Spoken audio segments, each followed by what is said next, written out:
টি-টোয়েন্টিতে 5 bowler ছাড়া যাইতে পারবো না। এখন যদি 9 ব্যাটসম্যান নিয়ে যাইতে 3 বোলার নিয়ে খেলা লাগবে। আপনার কাছে যদি সলিউশন থাকে দিতে পারেন আমাদেরকে। যে আমাদের লোয়ার অর্ডারের ব্যাটসম্যানের দায়িত্ব আছে, যে চাই যে আমরা তারা কিছু আমাদেরকে ইনপুট দিবে ব্যাটিংয়ে। সো আজকে জায়গা ছিল, বাট আবারও ব্যর্থতা। সত্যি কথা খুবই হ্যাপি। মনে হয়েছে যে আবার আমাদের দর্শকরা আমাদেরকে সাপোর্ট করতেছে। এর ভিতর 5 জন বোলিং করবে 20 ওভারে, কোটা একজন তো 5 ওভার করতে পারবে না টি-টোয়েন্টিতে। তো 5 জন বোলারকে তো আমার খেলাতেই হবে। যদি বাংলাদেশে এরকম কোনো প্লেয়ার থাকে আপনার চোখে যে দিতে পারবে 7-এ বোলিং 4 ওভার ব্যাটিং করতে পারবে, তাহলে বললেন, আমরা খুঁজে দেখব। না, ম্যাচ হারার পিছনে তো ধরেন ফার্স্ট অফ অল অবভিয়াসলি ব্যাটিংয়ে যদি রান দিতাম ডিফারেন্ট সিনারিও হতে পারতো। ফার্স্ট প্রেস কনফারেন্সে আমি একটা কথা বলেছিলাম যে আমাদের লোয়ার অর্ডারের ব্যাটসম্যানের দায়িত্ব আছে, যে চাই যে আমরা তারা কিছু আমাদেরকে ইনপুট দিবে ব্যাটিংয়ে। সো আজকে জায়গা ছিল, বাট আবারও ব্যর্থতা। টি-টোয়েন্টিতে 5 বোলার ছাড়া যাইতে পারবো না। এখন যদি 9 ব্যাটসম্যান নিয়ে যাইতে 3 বোলার নিয়ে খেলা লাগবে। আপনার কাছে যদি সলিউশন থাকে দিতে পারেন আমাদেরকে। দেখেন, টোটালটা খুব একটা বড় ছিল না, আর উইকেটটাও খুবই ভালো। Gold's Gym across 30 plus countries. With over 700 plus locations worldwide. Train anywhere, belong everywhere. At least আমি এটা ধারণা করছিলাম যদি আরও 2টা উইকেট ওখান থেকে বের করে নিতে পারি, কারণ স্বাভাবিক বিষয় শরীফুল খুব ভালো বল করতেছিল। সো আরও যদি একটা উইকেট পড়তো, আন্ডার প্রেশারে তারা পড়লেও পড়তে পারতো। এই খেলা কখনো আপনি উইকেট হাতে রেখা জিততে পারবেন না। সো আপনাকে যেতেই হবে। আমরা এনাফ একটা রান দিই নেই বোলারদেরকে, যে ডট বলের সংখ্যা বাড়লে প্রেশার আসবে। আপনি রান রেট কখনো 6-এর উপরে উঠেনি। তো সেই ক্ষেত্রে উইকেটটা খুব ইম্পর্টেন্ট ছিল। ক্রিকেট অল অ্যাবাউট রিস্ক নিয়েছি, সাকসেসফুলি হয়নি, কিছু করার নেই। না, অনেক দিন ধরেই করতেছে। আমাদের যারা ব্যাটিং কোচ আছে তাদের পিছনে সময় দিচ্ছে। অবভিয়াসলি আপনি তো একদিনে রাতারাতি চেঞ্জ হবেও না, এবং এটা সম্ভবও না, বাট ওরাও চেষ্টা করতেছে। আই হোপ যে ওয়ার্ল্ড কাপ আস্তে আস্তে কিছুটা হলেও বেটার হবে। না, সবাই চেষ্টা করতেছে। আপনারাও দেখবেন যে সবাই ব্যাটিং করে শেষ পর্যন্ত। এক হচ্ছে যে নেটে ব্যাটিং, আর হচ্ছে ম্যাচের ভিতর ব্যাটিংয়ে অনেক ডিফারেন্স আছে। আই হোপ যে ওরা যদি ম্যাচগুলোতে পারফর্ম করে তাহলে কনফিডেন্সটা আরও বিল্ড আপ হবে।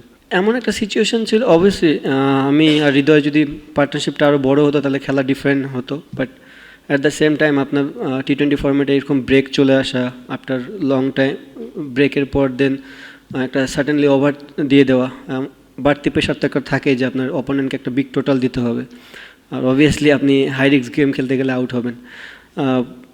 ওখান থেকে আর কিছু করার ছিল না। অবশ্যই যদি আমি যে শটটা খেলেছি ওটা যদি সাকসেস হতাম তাহলে হয়তো বা খেলাটা আরও ডিপ যেত না। এই জন্য তো বললাম যে আমি ওই দিনই বলেছি যে রিশাদ, শেখ মেহেদি, নাসুম এরা তো অ্যাজ এ স্পিনার হিসেবে খেলে। ওয়ার্ল্ড ওয়াইড যারা স্পিনার হিসেবে খেলে সাথে ব্যাটিং করে, সব টিমেরই পারে।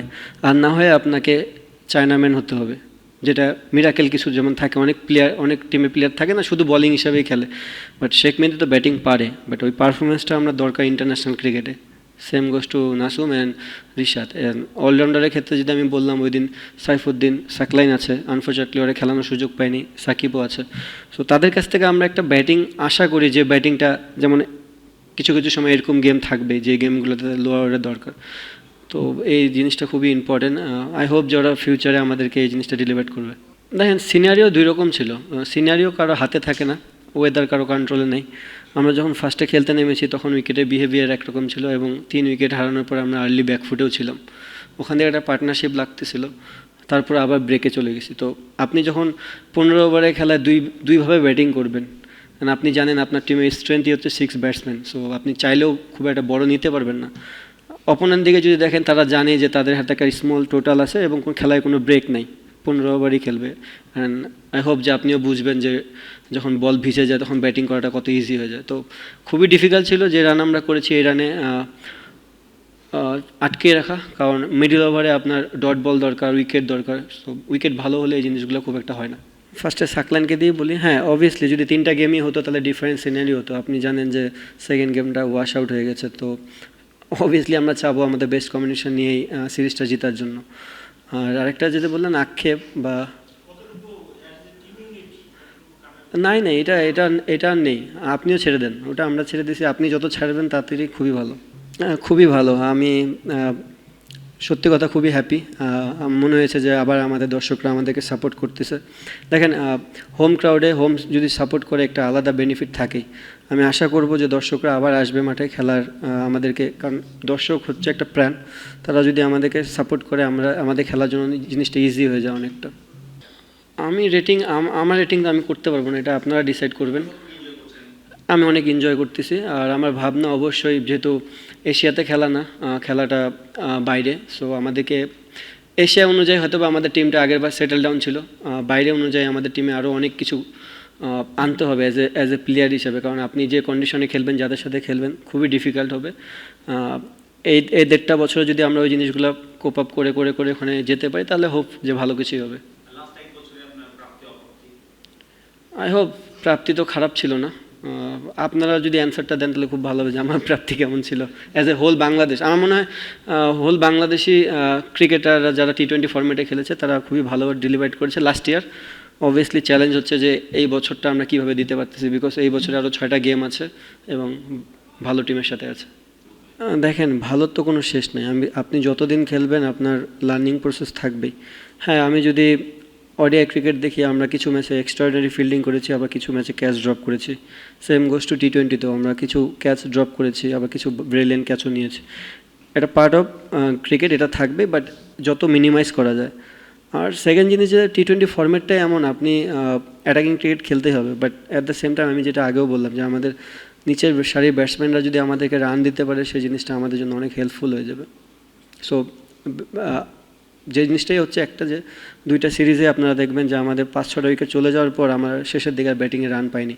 সো এটা ওডিআই ফরম্যাট এবং T20 ফরম্যাটও আমার মনে হয় আমাদের যদি হোয়াইট বল ক্রিকেট ডেভেলপ করতে হয়, তাহলে আমাদের এই জায়গাটা নিয়ে কাজ করতে হবে।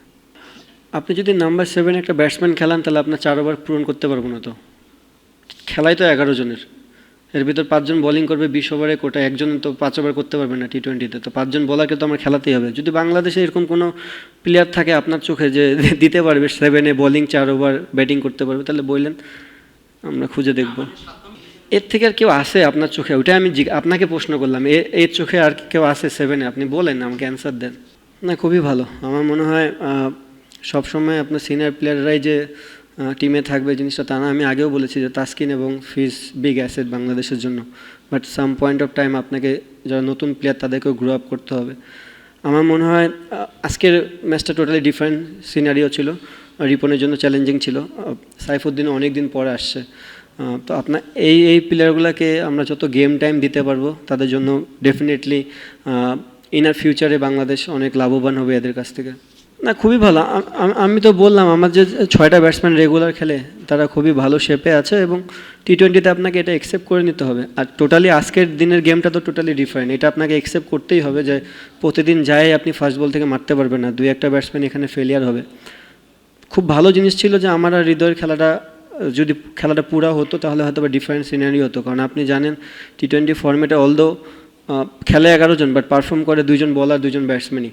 তো আপনি তাদের ইনিংস দেখলেও দেখবেন যে 2 জন ব্যাটসম্যানই খেলেছে। সো যদি ব্রেকটা না হতো, আমি যদি ওখান থেকে ক্যাশ ইন আপ করে 60-70 রান করতে পারতাম, তাহলে ডিফারেন্ট স্টোরি হলেও হতে পারতো। বাট এটাই আর কি। আর আমার কাছে মনে হয় না আমাদের যে 6 ব্যাটসম্যান খেলতেছে তাদের নিয়ে কোনো জিনিস আছে, প্রবলেম আছে। But at the same time যারা রিশাদ এবং শেখ মেহেদি, ইনফ্যাক্ট সাকিব বা সাইফুদ্দিন যারাই খেলে না, তাদের কাছ থেকে আমরা একটু ব্যাটিং আশা করি অবভিয়াসলি।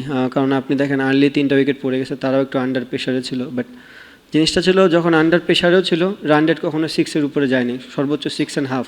সো T20 ফরম্যাটে গুড উইকেটে 6.5 নট এনাফ। সো এটা যদি 7-8-এ যেত তাহলে হয়তো একটা বাড়তি প্রেশার আসলেও আসতে পারত।